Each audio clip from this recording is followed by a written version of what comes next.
السلام علیکم ورحمۃ اللہ وبرکاتہ۔ آج کل کچھ مسلمان عورتوں کی طرف سے یہ ایک شکایت سننے کو مل رہی ہے کہ ان کے شوہر ان کے ساتھ حالت حیض میں بھی ہم بستری کرتے ہیں، منع کرنے پر بھی نہیں مانتے، جس سے انہیں تکلیف ہوتی ہے۔ تو سوال یہ ہے کہ عورتوں کا اس طرح سے شکایت کرنا اور اسے تکلیف سمجھنا کیسا ہے؟ کیا عورتوں کا اپنے شوہروں کو حالت حیض میں ہم بستری کرنے سے روکنا جائز اور درست ہے؟ یا مرد حضرات اپنی بیویوں کے ساتھ حالت حیض میں سیکس کرنا چاہیں، ان کے ساتھ ہم بستری کرنا چاہیں تو کیا شریعت میں اس کے لیے ان کو اجازت ہے؟ آج اسی مسئلے پر میں گفتگو کرنے والا ہوں، تو آئیے جانتے ہیں کہ قرآن اور حدیث میں اس کے لیے کیا رہنمائی اور ہدایت موجود ہے۔ محترم ناظرین، میں ارشد جمال اشرفی اور آپ دیکھ رہے ہیں ہمارا چینل دینی پیغام۔ حالت حیض میں اگر مرد اپنی بیوی کے ساتھ سیکس کرے، اس کے ساتھ ہم بستری کرے تو اس کا یہ عمل کیسا ہے؟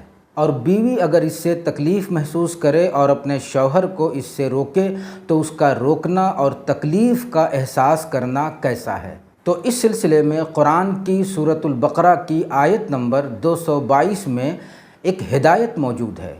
اللہ تعالیٰ فرماتا ہے کہ اے رسول، لوگ آپ سے حیض کے بارے میں پوچھتے ہیں تو آپ کہہ دیجئے کہ وہ ایک گندگی ہے، لہٰذا حالت حیض میں اپنی بیویوں سے الگ ہی رہو اور ان کے قریب بھی مت جاؤ یہاں تک کہ وہ خوب اچھی طرح پاک ہو جائیں۔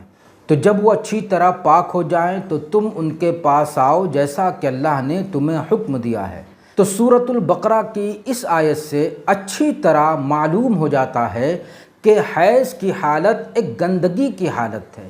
اللہ تعالیٰ نے اس گندگی کی حالت سے بچنے کا حکم دیا ہے، اتنا بچنے کا کہ عورتوں کے ساتھ ہم بستری کرنا تو الگ بات ہے، ان کے پاس بھی نہ جائے۔ تو اس سے خوب اچھی طرح واضح ہو جاتا ہے کہ حالت حیض میں اپنی بیوی کے ساتھ ہم بستری کرنا، سیکس کرنا یہ بالکل منع اور حرام ہے۔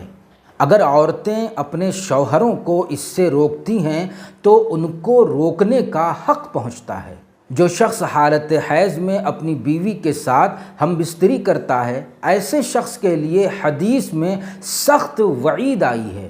چنانچہ سنن ترمذی اور سنن ابن ماجہ کی ایک حدیث ہے، حضرت ابو ہریرہ رضی اللہ تعالیٰ عنہ بیان کرتے ہیں کہ اللہ کے رسول صلی اللہ تعالیٰ علیہ وسلم نے فرمایا کہ جو شخص حالت حیض میں اپنی بیوی کے ساتھ ہم بستری کرے گا تو اس نے محمد صلی اللہ تعالیٰ علیہ وسلم پر نازل ہونے والے احکام کے ساتھ کفر کر دیا۔ یعنی یہ عمل تو کافروں جیسا عمل ہے، جس طرح کافروں کو اس بات کی پرواہ نہیں ہے اور اس بات سے انہیں کوئی لینا دینا نہیں ہے کہ محمد صلی اللہ تعالیٰ علیہ وسلم کی کیا ہدایت ہے، اسلام کا کیا حکم ہے، ان کو اس سے کوئی مطلب نہیں۔ تو اگر کوئی مسلمان بھی ایسا کرتا ہے تو گویا کہ وہ بھی اسی درجے میں ہے۔ تو حالت حیض میں بیوی کے ساتھ ہم بستری کرنے کے معاملے میں ایک کافر اور ایک مسلمان ظاہری حالت کے اعتبار سے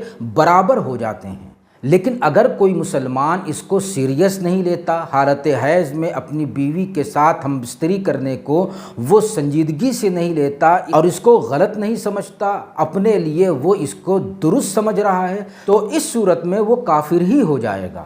تو محترم ناظرین و ناظرات، قرآن اور حدیث کی ان وضاحتوں کے ذریعے یہ مسئلہ بالکل صاف ہو جاتا ہے کہ حالت حیض میں اپنی بیوی کے ساتھ سیکس کرنا اور ان کے ساتھ ہم بستری کرنا حرام ہے۔ اگر کوئی اس کو جائز اور درست سمجھتا ہے تو یہ کفر ہے۔ اگر بیویاں اپنے شوہروں کو اس سے روکتی ہیں تو ان کا روکنا جائز اور درست ہے۔ لہٰذا شوہروں کو چاہیے کہ وہ اپنے جذبات پر کنٹرول کریں اور اس عادت کو پوری طرح سدھار لیں۔ امید ہے کہ یہ مسئلہ آپ نے اچھی طرح سمجھ لیا ہوگا۔ والسلام علیکم ورحمۃ اللہ۔